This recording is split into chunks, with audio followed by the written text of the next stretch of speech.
السلام علیکم ورحمۃ اللہ وبرکاتہ نحمدہ صلی اللہ رسول کریم اما بعد جی زین اعوذ باللہ من الشیطان الرجیم وما لکم الا تأکلوا مما ذکر اسم اللہ علیہ وقد فصل لکم ما حرم علیکم الا ما اضطررتم الیہ وان کثیرا لیضلون بأہوائہم بغیر علم ان ربک هو اعلم بالمعتدین۔ اعوذ باللہ من الشیطان الرجیم بسم اللہ الرحمن الرحیم۔ اور کیا وجہ ہے کہ تم ایسے جانوروں میں سے نہ کھاؤ جس پر اللہ کا نام لیا گیا ہو، حالانکہ اللہ تعالیٰ نے ان سب جانوروں کی تفصیل بتا دی ہے جن کو تم پر حرام کیا ہے، مگر وہ بھی جب تم کو سخت ضرورت پڑ جائے تو حلال ہے۔ اور یہ یقینی بات ہے کہ بہت سے آدمی اپنے خیالات پر بلا کسی سند کے گمراہ کرتے ہیں، اس میں کوئی شبہ نہیں کہ اللہ تعالیٰ حد سے نکل جانے والوں کو خوب جانتا ہے۔ اعوذ باللہ من الشیطان الرجیم وذروا ظاہر الاثم وباطنہ ان الذین یکسبون الاثم سیجزون بما كانوا یقترفون۔ اور تم ظاہری گناہ کو بھی چھوڑ دو اور باطنی گناہ کو بھی چھوڑ دو، بلا شبہ جو لوگ گناہ کر رہے ہیں ان کو ان کے کیے کے قریب سزا ملے گی۔ زبردست۔ نوٹس کیا آج جو ہم نے اتنی لمبی تزکیے کی بحث کی ہے نا، اس آیت کے اندر آ کیا کہ ان گناہوں کو بھی چھوڑ دو جو ظاہر ہیں اور جو باطن ہیں، سمجھے؟ باطنی گناہ اصل میں ہم صرف یہ سمجھتے ہیں کہ یار مجھے ایک بات بتاؤ، رسول اللہ کے زمانے میں کوئی بندہ چھپ چھپا کے زنا کرے، اس کے علاوہ اور کوئی باطنی گناہ ہوتا تھا؟ یہ تو آج ہمارا کانسیپٹ ہے نا کہ ہمارے پاس موبائل اویلیبل ہے تو ہم باطنی گناہ کو، اس کا مطلب ٹھیک ہے یہ باطنی گناہ تو ہے لیکن باطنی گناہ کچھ اور بھی ہے اس کے علاوہ، کیونکہ اس زمانے کے لوگ بھی مخاطب تھے اور اس زمانے میں تو زنا بھی اتنا آسان نہیں ہوتا تھا، ادھر ادھر سے آپ اسکور کر کے کسی کو لاؤ گے، کمرے میں لے کے جاؤ گے، کوئی نہ کوئی دیکھ لے گا۔ باطنی گناہ سے مراد ہے عقائد کی خرابی، سمجھے؟ اگر آپ کا عقیدہ فاسد ہو گیا نا، ایک بندہ اندر سے ملحد ہو جائے، سامنے وہ پاویں نماز پڑھتا رہے، فائدہ ہی کچھ نہیں۔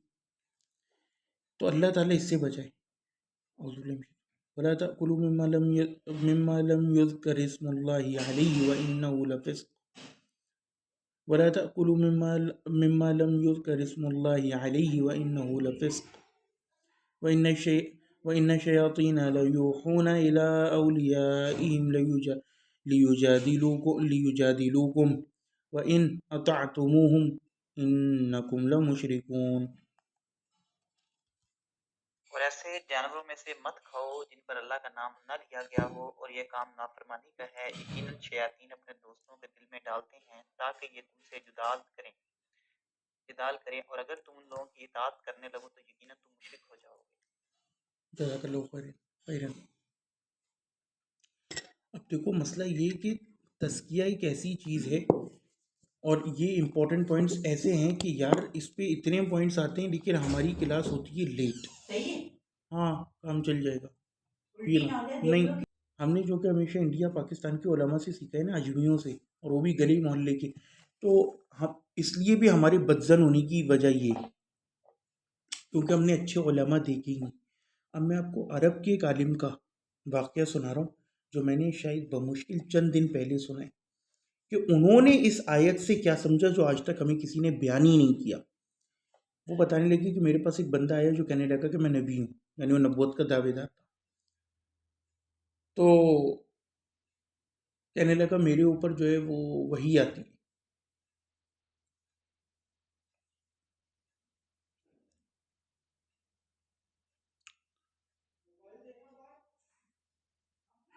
تو کہنے لگے کہ بات تو تمہاری صحیح ہے، تمہارے اوپر وحی تو آتی ہے۔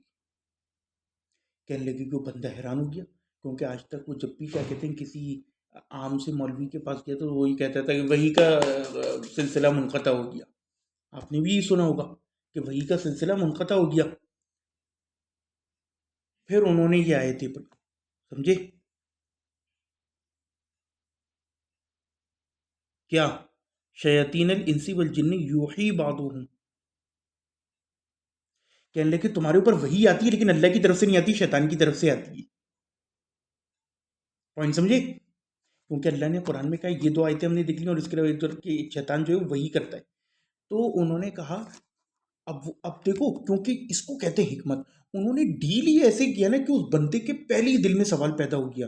وہ پتہ نہیں کیا سوچ کے آیا تھا، اور انہوں نے آگے سے بول دیا کہ ہاں تمہارے اوپر وہی آتی ہے. تو پہلے تو وہ ادھر ہی سوال میں چلا گیا، کیونکہ وہ یہ سوچ کے آیا تھا کہ وہی کا انکار کریں گے جیسے باقی سب کرتے.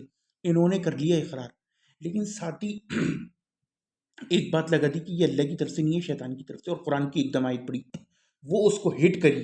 جیسے ابراہیم علیہ السلام کا واقعہ ہے نا کہ انہوں نے جب تیسری چوتھی دلیل دی تو فبہی تھا، تو وہ ایک دم جو ہے بھوکلا گیا جو نمرود تھا. تو اس لیے ایسی دلیل و دلیل قاطع، جس کو ہم کہتے ہیں کہ ایک لوہار کی 100 سونہار کی، تو ایسی آپ کی باتوں کی سب کو کاٹ کے رکھ دے. بنیاد سے ریشنل سے بندہ بات شروع کرے. تو وہ کہتے ہیں کہ پھر میں نے اسے نصیحت کری، کیونکہ وہ بندہ رام ہو گیا، ٹھنڈا ہو گیا.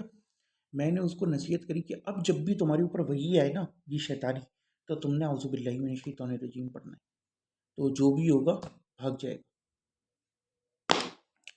اور پھر شاید وہ بندہ صحیح ہو گیا. جو بھی بتانے کا مقصد آپ کو یہ تھا کہ دیکھو یہ اس طرح ہوتے ہیں استدلالات، اور یہ ہوتے ہیں علماء.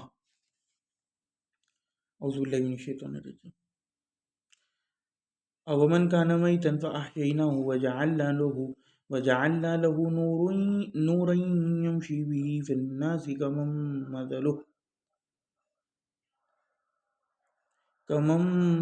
في الظلمات ليس بخارج منها كذلك زين للكافرين ما كانوا يعملون. چلیں جی یہ پوائنٹ بھی آ گیا. ایسا شخص جو پہلے مردہ تھا پھر ہم نے اس کو زندہ کر دیا اور ہم نے اس کو ایک ایسا نور دیا کہ وہ اس کو لیے ہوئے آدمیوں میں چلتا پھرتا ہے. کہ ایسا شخص اس شخص کی طرح ہو سکتا ہے جو تاریکیوں سے نکل ہی نہیں پاتا. اسی طرح کافروں کو ان کے اعمال خوشنما معلوم ہوا کرتا. زبردست. یعنی علم کی جو روشنی ہے نا، کیونکہ اس سے پہلے بھی ہم نے ایک آیت پڑھی تھی کہ تورات ہے اس کے اندر نور ہے اور یہ سب، تو امام و مبین اور نور ہے تورات. تو کتاب اللہ جو ہوتی ہے نا نور ہوتی ہے اور رسالت. اب سوال یہ پیدا ہوتا ہے کہ اوبیسلی کتاب کا مطلب ہی پڑھنا ہے، لکھی ہوئی چیز. کیا کوئی بندہ بغیر علم کے از اٹ پاسبل کہ وہ جو ہے اس لیول پر پہنچے؟ پاسبل ہی نہیں ہے. اس کا مطلب عالم اور جاہل برابر نہیں ہو سکتے. آپ اپنے زوم میں دین کا کام کرتے رہو بغیر علم کے، it will lead you to somewhere else. علم ہونا چاہیے، پتہ ہو علی بصیرہ آپ کام کرو دین کا کوئی بھی. اور آخر میں کیا کہا کہ اسی طرح کافرین کے لیے مزین کر دیے گئے جو کام وہ کرتے ہیں. دنیا میں ہر بندہ، سمجھ رہے ہو، بہت کم لوگ ہیں جو گناہ کو گناہ مانتے ہیں، ورنہ سیریل کلر اسے مزہ آتا ہے. گناہ کرتے ہی لوگ کسی نہ کسی تعویل کی وجہ سے، سمجھ رہے ہو، گناہ کرتے ہی لوگ کسی نہ کسی تعویل کی وجہ سے، یا پھر وہ سوسائٹل پریشر میں ہوتے ہیں. یعنی چونکہ سوسائٹی میجورٹی میں اس کو غلط کری ہوتی ہے نا، جب وہ پکڑے جاتے ہیں تو کہہ دیتے ہیں کہ بھائی ہاں ہم سے غلطی ہوئی، ہم مانتے ہیں. ایک زمانہ تو ہومو سیکشولیٹی کو گناہ سمجھا جاتا تھا پوری دنیا میں، تو تب لوگ اگر پکڑے جاتے تھے تو وہ ٹھیک ہے مارے جاتے تھے، لیکن وہ مانتے تھے کہ ہاں بس ہم مجبور ہے، دل کے ہاتھوں دماغ کے ہاتھوں مجبور ہو گئے. لیکن آج اس کو کوئی گناہ نہیں مانتا. تو اس کا مطلب کل کو پیڈوفیلزم بھی اگر دنیا میں کامن ہو جائے، پھر کیا کوئی پیڈوفائل اپنے آپ کو برا کہے گا؟ نہیں. تو یہ تو ریلیٹیو ہے، سمجھ رہے ہو، یہ ریلیٹیو ہے،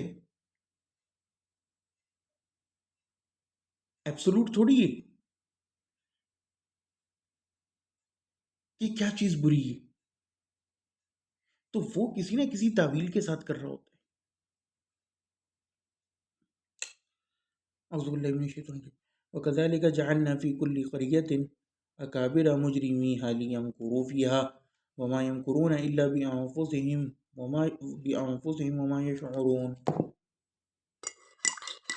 اس طرح ہم نے ہر بستی میں وہاں کے رئیسوں کو ہی جرائم کا مرتکب بنایا تاکہ وہ لوگ وہاں فریب کریں، اور وہ لوگ اپنے ہی ساتھ فریب کر رہے ہیں اور ان کو اس بات کی ذرا خبر ہے.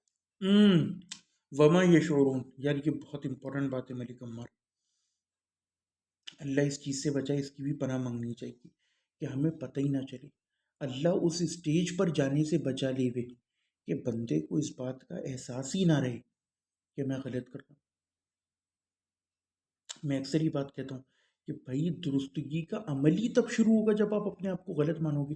اگر آپ اپنے آپ کو ترم خاں باپ سمجھتے رہو تو پھر تو بھائی درستگی کا عمل ہی کبھی شروع نہیں ہوگا نا. دا مومنٹ آپ یہ مانو گے کہ آپ غلط ہو تو کام بنے گا. اعوذ باللہ من الشیطان الرجیم. وَإِذَا جَاءَتْهُمْ آیَةٌ قَالُوا لَن نُؤْمِنَ حَتَّى نُؤْتِيَ مِثْلَ مَا أُوتِيَ رُسُلُ اللَّهِ اللَّهُ أَعْلَمُ حَيْثُ يَجْعَلُ رِسَالَاتِهِ سَيُصِيبُ الَّذِينَ أَجْرَمُوا صَغَارٌ عِندَ اللَّهِ وَعَذَابٌ شَدِيدٌ بِمَا كَانُوا يَمْكُرُونَ. اور جب ان کو کوئی آیت پہنچتی ہے تو یوں کہتے ہیں کہ ہم ہرگز ایمان نہ لائیں گے جب تک کہ ہم کو بھی ایسی چیز نہ دی جائے جو اللہ کے رسولوں کو دی جاتی ہے. اس موقع کو تو اللہ تعالیٰ ہی خوب جانتا ہے کہ کہاں وہ اپنی پیغمبری رکھے. عنقریب ان لوگوں کو جنہوں نے جرم کیا ہے اللہ کے پاس پہنچ کر ذلت پہنچے گی اور ان کی شرارتوں کے مقابلے میں سزائے سخت.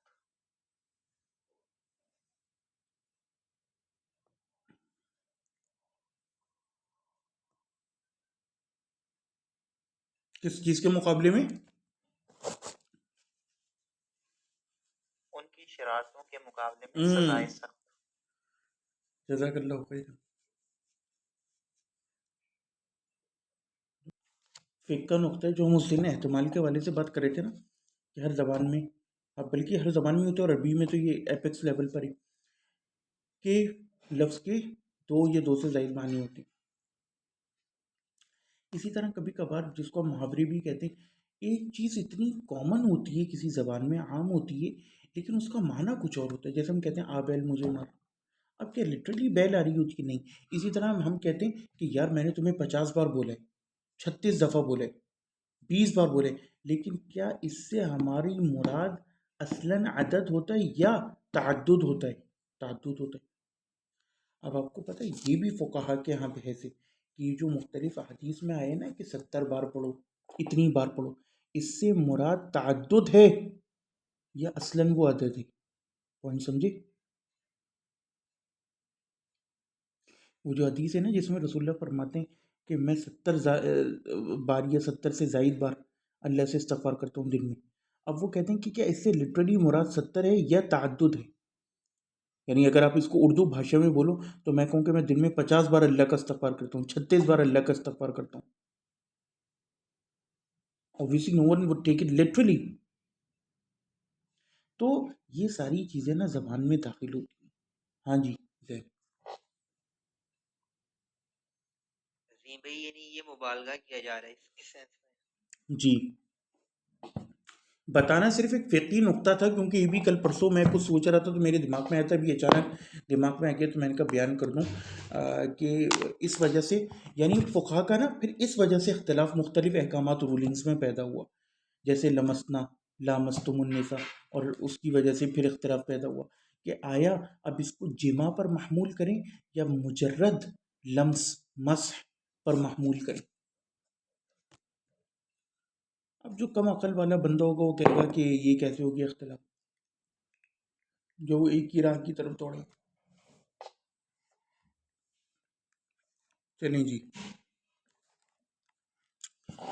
اور وہ کہتے ہیں وَمَعَ ذَلِكَ، اور اس چیز کے ساتھ فَالْحَرَامُ الَّذِي قَدْ فَصَّلَهُ اللَّهُ وَأَوْضَحَهُ، وہ کہتے ہیں اس کے ساتھ حرام وہ ہے جو کہ اللہ تعالیٰ نے جس کو تفصیل سے بیان کر دی اور اس کی وضاحت کر دی ہے.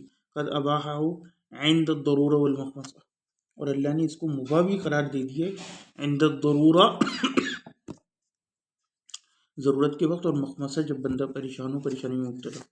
کما قال تعالی، جس طرح اللہ تعالیٰ نے شرط فرمایا حرمت علیکم المیتۃ والدم ولحم الخنزیر الی ان قال فمن اضطر فی مخمصۃ غیر متجانف الاثم فإن اللہ غفور رحیم. یعنی کہ علماء نے یہاں پہ ایک نقطہ بیان کیا کہ اگر بندہ مر رہا ہو نا اور اسے سور کا یا کتے کا یا اس طرح کا کوئی گوشت کھانا پڑے حرام جانور کا، تو اسے صرف 3-4 نوالے ایٹ اے ٹائم کھانے کی اجازت ہے. جس سے اس کا زندگی کا رشتہ، سانسوں کا رشتہ جسم کے ساتھ جڑا رہے. یہ نہیں کہ کٹورا بھر کے وہ کھائے، کیونکہ اب وہ حرام کھانے کی طلب میں لگتی ہے.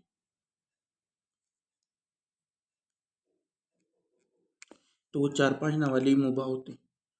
اللہ ایسے حالات سے بچائے. ثم حضرہ عن کثیر من الناس فقال، پھر اللہ تعالیٰ نے ہمیں ڈرایا. کس چیز سے؟ اللہ تعالیٰ نے ڈرایا کثیر لوگوں سے. جس سے پہلے بھی ہم نے آیت 116 میں پڑھا. کیا پڑھا؟ کہ کثیر لوگوں کی اگر پیروی کریں گے تو وہ آپ کو گمراہ کر دیں گے. سمجھے؟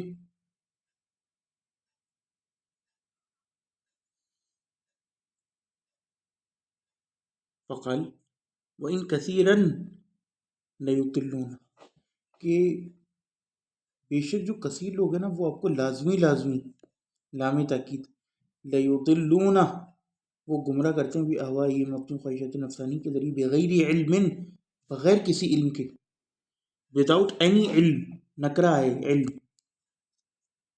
ولا حجہ، نہ ان کے پاس کوئی حجت ہوتی ہے.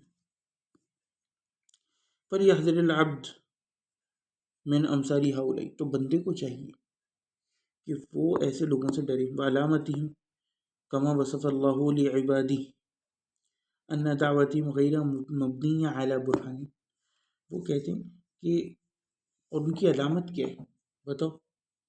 جیسا کہ اللہ تعالیٰ نے ان کی توصیف کری اپنے بندوں کے لیے، یعنی اللہ نے خود ہی ہمارے لیے ایک نشانی مقرر کر دی جس کے ذریعے وہ ایزیلی آئیڈینٹیفائی کہ اس طرح کے لوگ کون ہیں، کہ ان کی جو بھی دعوت ہوگی وہ غیر مبنیۃ علی البرہان ہوگی، یعنی کہ وہ کسی دلیل کے اوپر نہیں کھڑی ہوگی. Love is love, love for all, hated for none, قادیانیوں کا. اب یہ کیا ہے؟ تماشا ہے. جبکہ وہ اپنی کتاب میں لکھتا ہے کہ تمام ذریت البغایا ہیں طوائفوں کی اولاد ہیں جو میری نبوت پر ایمان نہ لائیں. اور پھر دوسری طرف لوگوں کو بیوقوف بنانے کے لیے لکھا ہوا ہے کہ love for all, hated for none. تو غیر مبنیۃ علی برہان ولا لہم حجت شرعیہ، نہ ان کے پاس کوئی حجت شرعیہ ہوگی.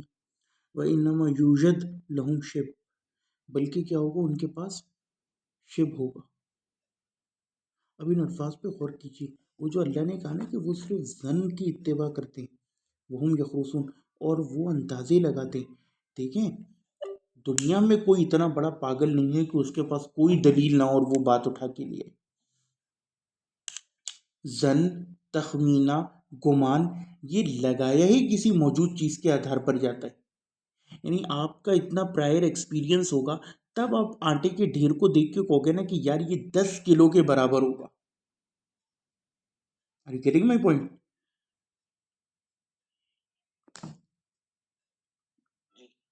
تو اسی طرح شریعت میں بھی ہے کہ تکے لگائیں گے.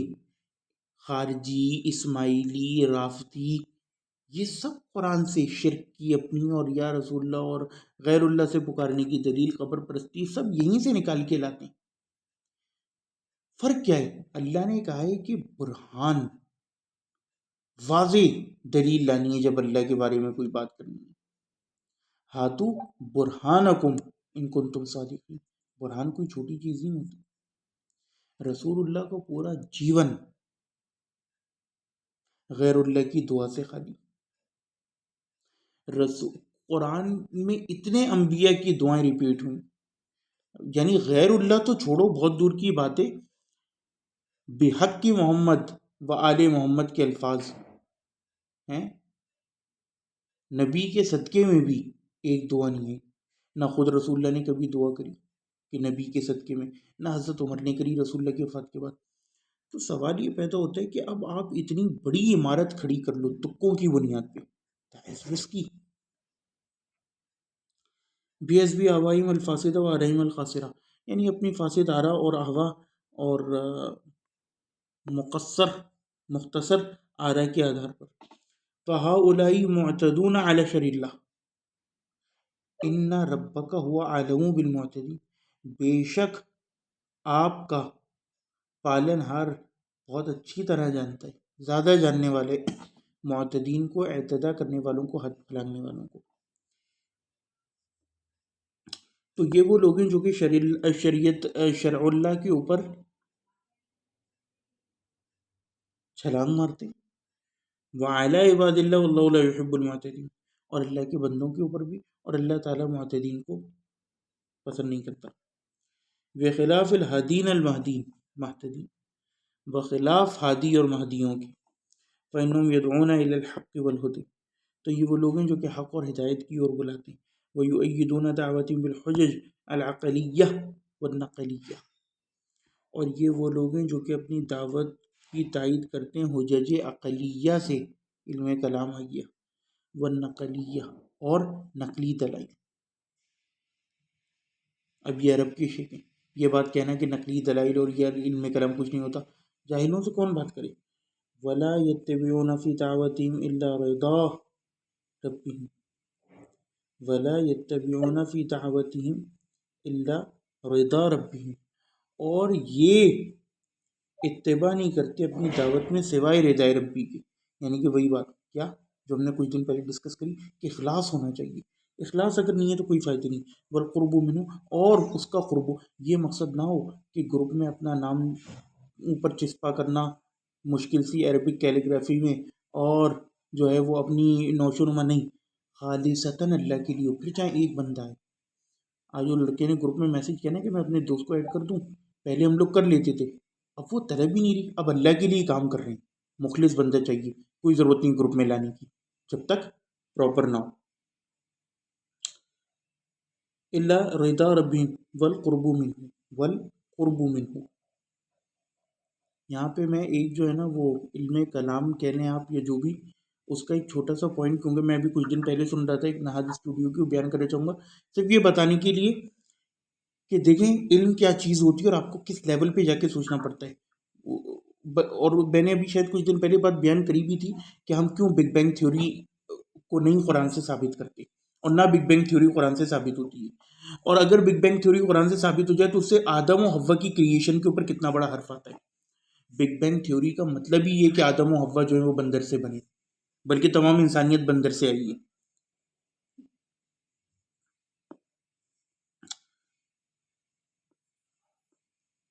یہ جو کنٹینجنسی آرگیومنٹ ہے نا، جس میں ہم کہتے ہیں کہ ڈومینو کی پیسز کی طرح تمام چیزیں ایک دوسرے کے اوپر منحصر ہیں اور پھر وہ جاتے جاتے علت اولا تک آتی ہیں. یہ انیشیل آرگیومنٹ بہت اچھی ہے، لیکن اگر آپ اس کو بہت ڈیپتھ میں جا کے دیکھو نا، اس میں بہت باریک فلو ہے. جو مولانا اسحاق کی زبان میں کہوں تو یعنی کہ ایسا تیر کہ وہ آپ کو نا مٹھائی میں لپٹا ہوا، آپ کو پتہ بھی نہیں چلتا اور دین کے اوپر کتنا بڑا حملہ ہو جاتا ہے.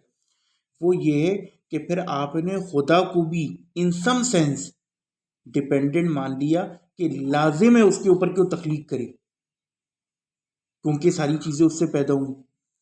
جبکہ ہمیں آرگیومنٹ یہ دینا چاہیے کہ سب چیزیں جب پہلی جہاں سے شروعات ہوئی تھی وہاں پہنچتی ہیں، اس پوائنٹ پہ آنے کے بعد اختیار آ جاتا ہے کہ دیر از 50-50. یہ چیزیں عدم میں بھی تھیں، یعنی پوری طرح نہیں بھی ہو سکتی تھی اور ہو بھی سکتی تھی. پھر ایک چننے والی ایکسٹرنل ایجنسی نے عدم سے چیزوں کو وجود پہ لایا. فرق سمجھیں، ہر چیز ایک دوسرے سے جڑی ہوئی ہے، یہ جڑی ہوئے آخر میں چیز جا کے خدا سے جڑ گئی، یعنی خدا نے اس کو پیدا کیا، اس سے جڑی ہوئی ہے، لازم ہے. ہم یہ کہہ رہے ہیں کہ دیر از اے گیپ، یہ خدا ہے اور کچھ، استغفر اللہ، یہ امام ابن تیمیہ والا الزام لگ جائے گا، یعنی خدا ہے اور کچھ بھی نہیں ہے. اب اس نے اپنے ارادے اور اختیار سے، سمجھے، فاطر السماوات والارض. اچھا، ارے یار کتنا پیارا پوائنٹ، ایک اور یار اتنے سارے پوائنٹ آ جاتے ہیں. شیخ سعید القمری نے پوائنٹ بیان کیا تھا کہ جو لوگ یہ کہتے ہیں نا کہ حضرت عثمان کے بعد کیا کہتے ہیں صرف قریشی اور یہ، یا قرآن صرف قریشی اس میں ڈائلیکٹ میں نازل ہوئے، کہتے ہیں کہ جو ابن عباس کا جملہ ہے نا کہ میں فترہ کو سمجھ ہی نہیں پایا، کیونکہ اگر قریشی میں نازل ہوا تو وہ تو قریشی تھے، اس کا مطلب مکہ میں فترہ کا لفظ ہی استعمال نہیں ہوتا تھا، اور انہوں نے ایک دوسرے علاقے کے بدو کو دیکھ کے اس لفظ کا مطلب سمجھا. اور اسی طرح ایک اور یہ جو لفظ فوم ہے اس کے اوپر تو ہم کتنی بار ڈسکس کر چکے کہ جو کامن لفظ ہے اور جو عبرانی سے بھی مشابہ وہ ہے ثوم، اور جو حدیثوں کے اندر بھی ہمیں ملتا ہے حضرت عمر وغیرہ سے. اوبیسلی حضرت عمر جب روایت کر رہے ہیں تو قریشی تھے، تو اس کا مطلب فوم کا جو لفظ ہے وہ قریشی نہیں ہے.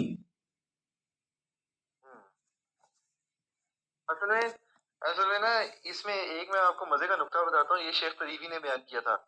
وہ کہتے ہیں کہ شہری علاقوں کے جو لوگ تھے مکہ وغیرہ اور یہ علاقے ہو گئے، یہاں پہ کیونکہ قافلے کثرت سے آتے تھے، جو قافلوں نے شام میں بھی جانا ہوتا تھا آگے پیچھے بھی، تو وہ بیسیکلی اپنے ساتھ ان علاقوں سے ورڈز پک کر کے لاتے تھے، ان کے کچھ الفاظوں میں تبدیلیاں ہو جاتی تھی. کہتے ہیں یہ ایک نیچرل طریقہ ہے، لیکن بدوؤں کی عربی میں یہ خاص چیز تھی کہ وہ عرب کے علاقوں سے باہر نکلتے ہی نہیں تھے، اور وہ آپس میں ایک دوسرے کے ساتھ انٹریکشن کرتے تھے، اس لیے ان کی زبان میں جو ہے وہ خرابی نہیں آتی تھی. It was pure. اور ہاں، اور بلکہ انہوں نے اس کے شواہد پہ ایک حدیث ذکر کی جس کو ابو عبید قاسم بن سلام نے روایت کیا کہ نبی علیہ السلام نے کہا کہ مجھے بنو سعد بن بکر نے بڑا کیا ہے، تو میری زبان میں لہن کیسے آ سکتا ہے؟ یعنی میں تو ٹھیٹھ حرفوں کے پاس جو ہے وہ پرورش پا کے آیا ہوں. تو یہ ایک مثلا اس میں مزے کی بات کہ مثلا بدوؤں کے پاس اس لیے عربک کی مثلا زیادہ وہ معاملات ہیں بنسبت جو ہے وہ شہری علاقے. الحمدللہ عربک آپ نے بھی بول دیا آج. عربیہ نام. اچھا جی، آیت نمبر 120. وَذَرُوا ظَاهِرَ الْإِثْمِ وَبَاطِنَهُ. بہت امپورٹنٹ آج تزکیہ کی 1 گھنٹے کی کلاس ہوئی Muawiya. You will have to listen to the خلاصہ. اور یہ مزے کی بات، ہم نے جب یہ قرآن کھولا تو یہ آیت اس سے ریلیٹڈ، یعنی آپ نے تمام تر گناہ ظاہریوں یا باطنیوں، مسئلہ یہ کہ موبائل کی وجہ سے آج ہم باطنی گناہوں کے اوپر بہت زیادہ غور کرتے ہیں نا، لیکن مسئلہ یہ کہ رسول اللہ کے زمانے میں تو باطنی گناہ پھر ہماری پیراڈائم میں ایگزسٹ ہی نہیں کرتے.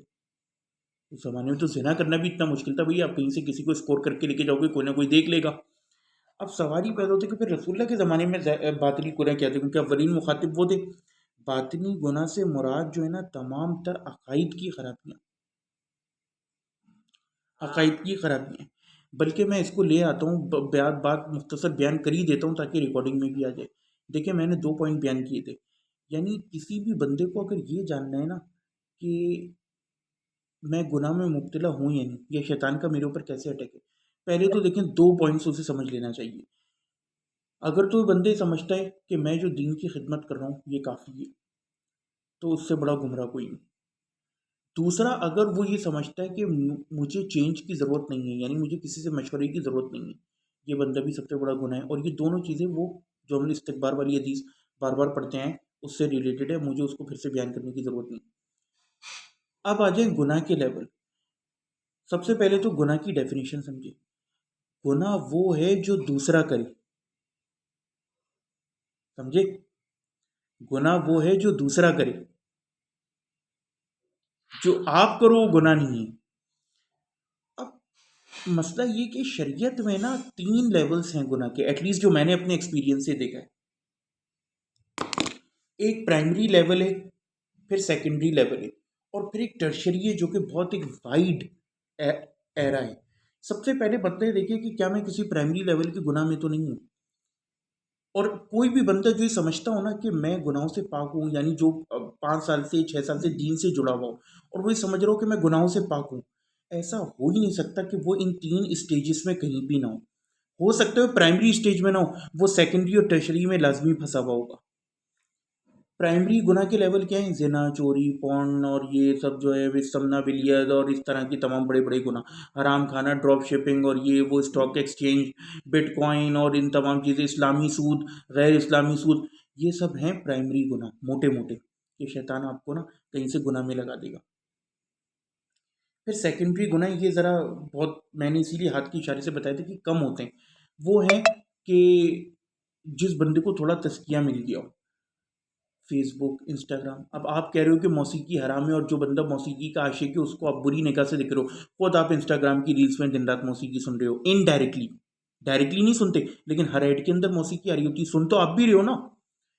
اچھا، اسی طرح آپ جو ہے وہ پورنوگرافی نہیں دیکھ رہے لیکن سافٹ پورن آپ بھی دیکھ رہے ہو انسٹاگرام کے اوپر، ہر ایڈ کے اوپر دیکھ رہے ہو. تو آپ کیسے محفوظ ہوئے؟ یہ تزکیہ کے بعد آپ کو گناہ نظر آتے ہیں۔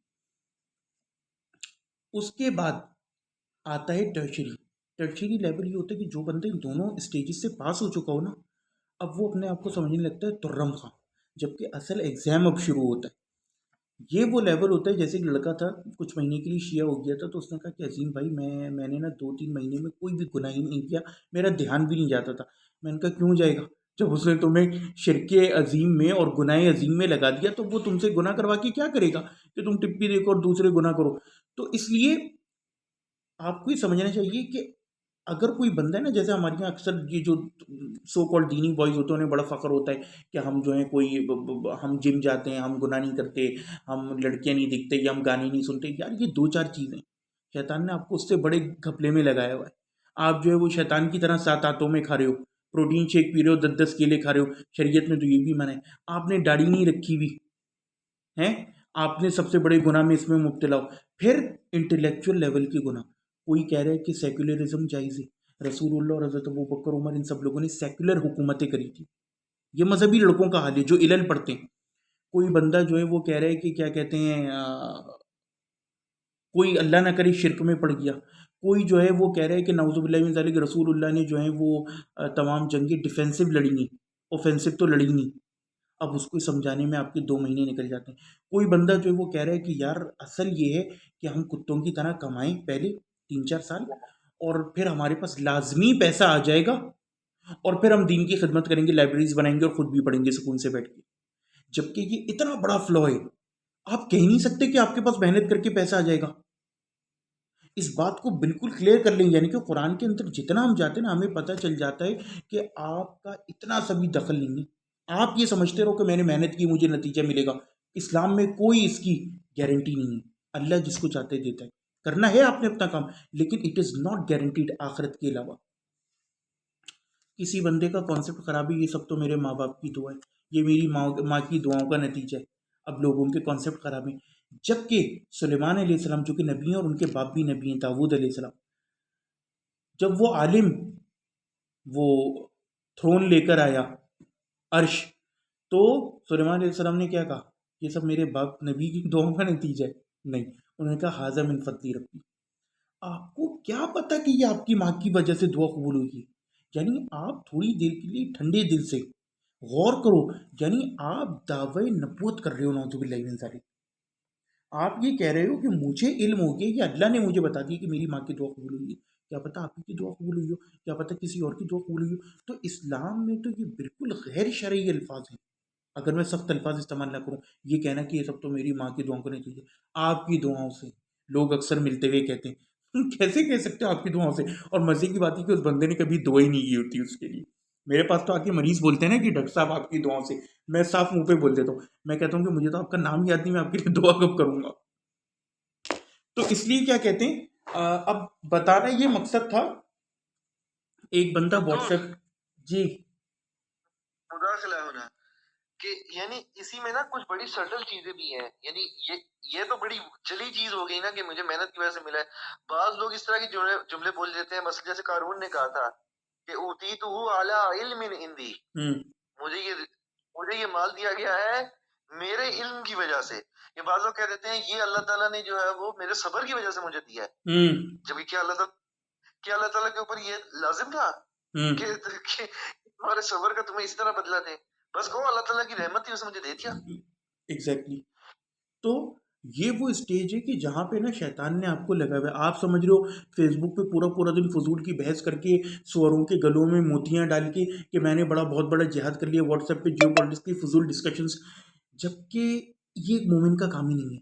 ابھی انڈیا کی کسی گاؤں میں، تھائی لینڈ میں پتہ نہیں کوئی مسلمان بچوں اور کتنے بچوں کی ابھی موت ہو گئی ہوگی، موت تو وہ بھی ہے نا، اب مجھے تو اس کی خبر نہیں، تو میں اس چیز کی خبر رکھ کے کیا کروں کہ کراچی میں 3 جگہ آگ لگ گئی ہے، یا تو میں جاؤں وہاں جا کے بجھاؤں، لیکن میں اپنا پورا دن برباد کر دوں اس ڈسکشن میں، کل کو پھر ایک تیسری جگہ آگ لگ جائے گی، چوتھی، اور 3 جگہ لگ چکی ہے، چوتھی جگہ لگ جائے گی، پھر یہ ہو جائے گا، پھر وہاں بم پڑ جائے گا۔ اب وہ ایران اور اس کا ہوا، الٹیمیٹلی کیا ہوا؟ ایک مومن نے، شیطان نے آپ کا ٹائم ویسٹ کروا دیا، 1 سال سے ٹائم ویسٹ کروا رہے۔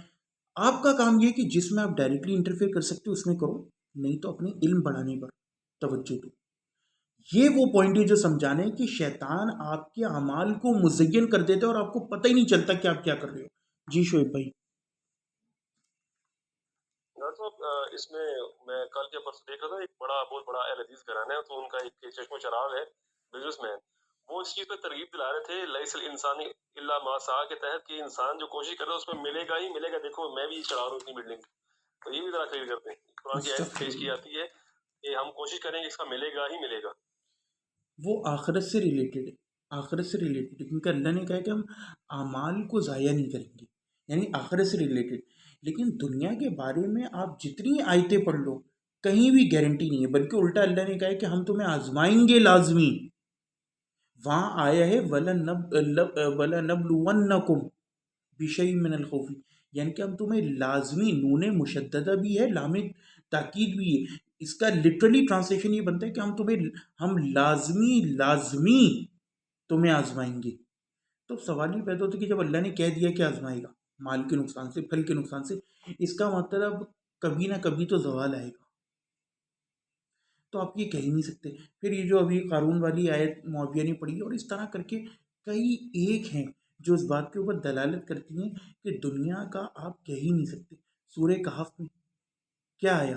اس بندے نے یہی کہا نا کہ تمہیں یہ کہنا چاہیے کہ یہ سب جو میرا رب چاہے، ورنہ اگر اللہ چاہے اس کو ایک دن میں کر دو اور اللہ نے کر بھی دیا تو آپ یہ کیسے کہہ سکتے ہو کہ کیا کہتے ہیں لازمی ہوگا.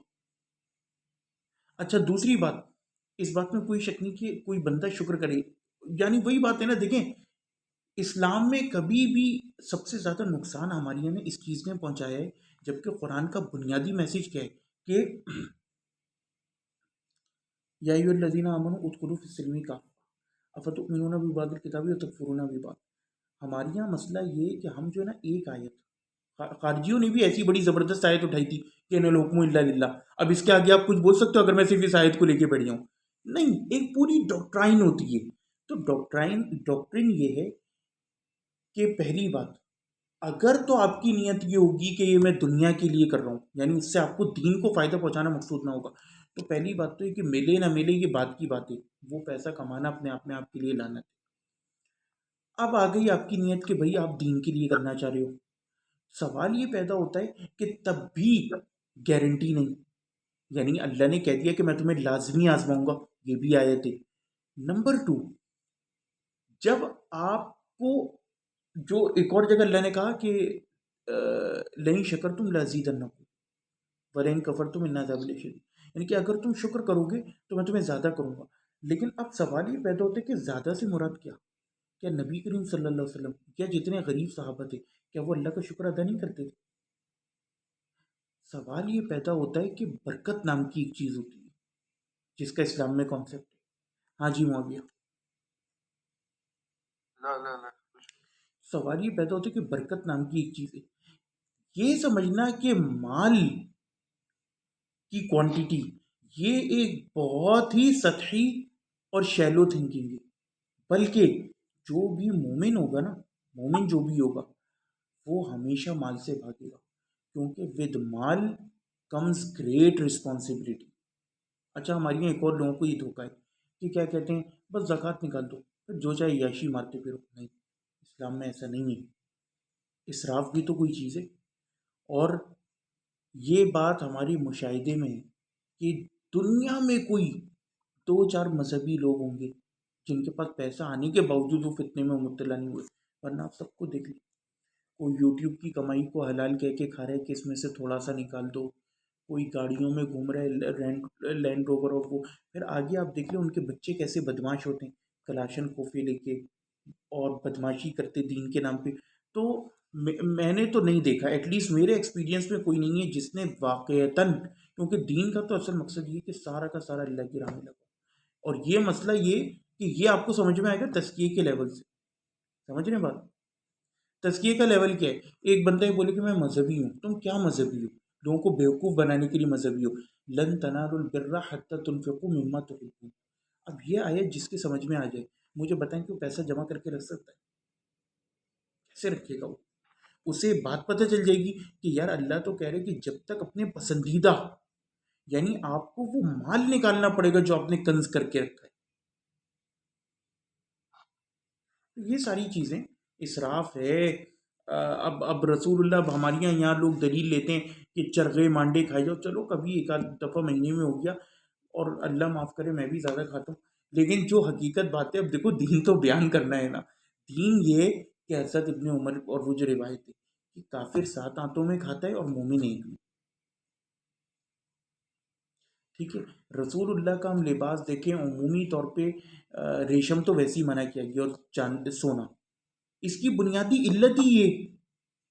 اگر آپ یہ کہو کہ ریشم اور سونا پہننے سے تو رسول اللہ نے منع فرمائے, لیکن آپ 10 کروڑ کی رولیکس کی گھڑی پہن لو, یہ کیا بات ہوئی؟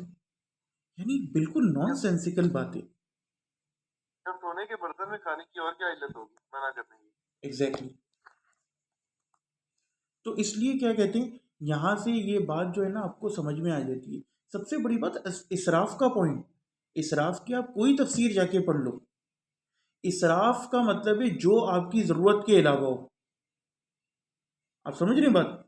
اب آپ مجھے بتائیں, اگر میں پاکستان کے حوالے سے بات کروں, چلیں مہران تو بہت پرانی ہوگی, ایک چھوٹی جو آلٹو ہوتی ہے, یا آپ آرام سے, اگر تو کراچی جیسے روڈز نہ ہو, آپ آرام سے اپنا ڈے ٹو ڈے کمیوٹ اس میں کر سکتے ہو. آپ کو کیا ضرورت پڑی ہے کہ آپ کرولا یا ہائیس یا اس طرح کی گاڑیاں رکھو؟ کوئی علت نہیں ہے, کوئی ضرورت نہیں ہے. اس کا مطلب آپ اسراف کر رہے ہو, اسراف کر رہے ہو. پینٹنگز لٹکانا گھر میں اسراف ہے, اس کی ضرورت نہیں ہے. ہاں پردہ ضروری چیز ہے, صوفہ بیٹھنے کی جگہ اچھی ہونا چاہیے. وہ آپ کے کام پر ڈیپینڈ کرتا ہے کہ بھئی آپ کا کام کیا ہے, آپ کا کام کیا ہے. اب جیسے کچھ میں نے ایک آدھ پوڈ کاسٹ دیکھی, اس میں وہ مذہبی لوگ بیٹھ کے ڈیفائن کر رہے تھے کہ وہ آواز ایسی ہوتی ہے, پھر وہ ریکارڈ ہوتی ہے, لائٹ ایسی, ورنہ وہ کیمرے میں آتا نہیں ہے تو ہمیں مہنگی لائٹ لگانا پڑتی ہے. چلیں ٹھیک ہے, وہ جسٹیفائڈ ہے, لیکن جو پیچھے آپ نے لاکھوں کی فریم لگائی ہوئی ہے, یہ تو جسٹیفائڈ نہیں ہے. بات سمجھے؟ جہاں واقعتاً ضرورت ہو نا, جیسے یہ بات صحیح ہے کہ بھئی آپ شریعت میں یہ چیز یاد رکھیں ہے ہی نہیں ہندوؤں کی طرح, اور وہ جو جیسے شیعہ جو ہیں وہ رافضی کچھوؤں کی طرح اور کوکروچوں کی طرح رگڑتے ہوئے جا رہے ہوتے ہیں. شریعت میں یہ مطلوب نہیں ہے. رسول اللہ نے ایک حج کیا اور اس میں بمشکل 2 یا 3 بار طواف کیا. یہ بھی نفلی طواف بار بار کرنا, یہ سنت سے ثابت نہیں. ایک ہے طواف جاتے وقت, طواف قدوم, ایک بیچ میں اور ایک آخر میں. وہ بھی رسول اللہ نے اونٹنی کے اوپر کیا. کیوں؟ یہ بتانے کے لیے کہ شریعت میں آسانی ہے. تو اگر واقعتاً آپ کو ہوٹل قریب ملتا ہے, آپ تھوڑے پیسے زیادہ ڈال دو, کیونکہ اصل مقصد یہ کہ آپ اللہ تعالیٰ کے ساتھ مناجات, دعائیں, اور یہ نہ ہو کہ آپ کا جو ہے وہ 4 گھنٹے. اب بات سمجھ رہے ہیں, اتنی پیاری جگہ آ کر بھی, اور امپورٹنٹ جگہ, آپ 4 گھنٹے ٹریفک میں پھنسے ہوئے ہو. فائدہ کیا ہوا؟ ویسی لمیٹڈ ٹائم کے لیے بندہ عمرے کے لیے جاتا ہے, اچھی چپل ہو چلنے کے لیے, اس کو منع نہیں کریں گے, لیکن اب 50,000 کی عطر خرید لو. یعنی یہ وہی بات ہے کہ ہر بندہ سمجھ سکتا ہے کہ کہاں جو ہے فضول خرچی ہو رہی ہے, کہاں نہیں ہو رہی. بات سمجھے آپ؟ یہ ہر بندہ سمجھ سکتا ہے. چلیں جی, اور یہ انشاءاللہ آیت آئے گی, یہ سورہ اسراء میں ہے, مبذرین والی اور اسراف والی, تو وہاں تو انشاءاللہ پھر اس کو کھولیں گے. ایک دن ہم نے کھولا بھی تھا تفسیر سعدی سے, تو اس کو انشاءاللہ ڈیٹیل میں ڈسکس کریں گے. جی معاویہ. لن تنالوا البر کی سیاق میں ایک مزے کا قصہ حضرت عمر کا بتا. عبداللہ بن جعفر نے ہزاروں دینار ہیں عبداللہ بن عمر کو, یہ میرے والے کرتے ہیں. تو عبداللہ بن عمر نے اپنی بیوی کو کہا, تو بیوی کہتی ہے آپ کس چیز کا انتظار کر رہے ہیں, بس ٹھیک ہے, اس نے اتنے پیسے آفر کر دیے, وہ ختم بات, دے دیں اسے. تو انہوں نے کہا جی نافع کو بلایا, تو نافع کہ بھائی آپ آزاد ہو. آپ سے تو شیخ عید الکملی کہتے ہیں کہ گویا کہ عبداللہ بن عمر نے لن تنالوا البر حتی تنفقوا مما تحبون کی عملی تفسیر کر کے دکھائی کہ نافع اور دونوں مجھے عزیز ہیں, میں دونوں کو چھوڑ رہا ہوں. بلکہ آیت پڑھی لیتے ہیں, مزہ آئے گا. سنیں, بعد اعوذ باللہ من الشیطان الرجیم, کانٹیکس دیکھیں. ربکم, تمہارا پالن ہار, یعنی پالن ہار, یہ لفظ چننے کے پیچھے ایک وجہ ہے, ہندی کا لفظ ہے, کیونکہ رب عربی کا لفظ ہے, ہم رب کا مطلب نہیں سمجھ پاتے. رب کا مطلب ہوتا ہے تربیت, پالنے والا. جیسے ماں، اسے پتہ ہوتا ہے کہ بھائی بچے کو کب پیشاب لگ رہی ہے، کب پوٹی لگ رہی ہے، کب دودھ کی ضرورت ہے، تو ایک ایک لمحے کو. اسی طرح رب کو معلوم ہے کہ کب اس کو پانی کی، سانس، آکسیجن کس کی ضرورت ہے. ربکم اعلم بما نفوسکم، تمہارا پالن ہار جانتا ہے زیادہ جو تمہارے نفوس کے اندر ہے. دیکھیں بات کہاں سے شروع کری. ان تکونوا صالحین، اگر تم صالح ہوگے، فإنہ کان للأوابین غفورا، تو وہ واپس آنے والوں کے لیے بہت زیادہ غفور و رحیم ہے. وآتی ذی القربہ، اور دو ذوی القربہ کو، جو خاندان کے لوگ ہیں، حقہ، ان کا حق، یعنی یہ ان کا حق ہے. آپ یہ نہیں کہہ سکتے نفلی کہہ کے جان چھڑا لی. والمسکین وابن السبیل، اور مساکین کو اور ابن سبیل کو. ولا تبذر تبذیرا، اور بیجا خرچ نہ کرو جیسا بیجا خرچ کرتے ہیں لوگ. یہ جو یہاں پہ مصدر آئے نا، اس کے پیچھے ایک پوری کہانی ہے، کبھی بتاؤں گا. ان المبذرین، بے شک مبذرین، بیجا خرچ کرنے والے، کانو اخوان الشیاطین، یہ اخوان الشیاطین ہیں.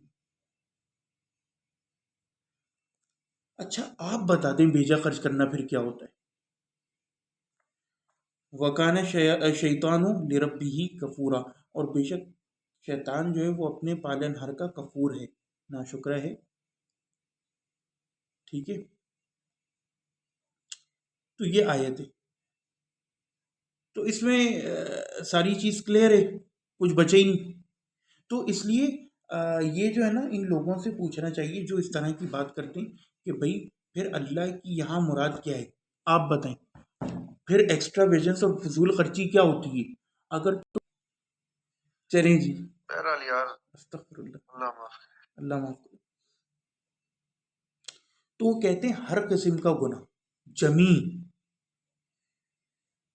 جمیل معاصی التي تؤثم العبد، اي توقف الاسم والحرج من الاشياء المتعلقه بحقوق الله وحقوق عباده، فنهى الله عباده عن اقتراف الاسم الظاهر والباطن، اي السر والعلانیہ، چھپے ہوئے ہوں یا اعلانیہ ہوں، حقوق اللہ کے ساتھ ہو، حقوق العباد کے ساتھ، المتعلقہ بالبدن والجوارح، جو بدن اور جوارح یعنی اپینڈکس کے ساتھ ریلیٹڈ ہوں، والمتعلقہ بالقلب، سمجھے معاویہ، اور جو آپ کے دل سے ریلیٹڈ ہوں.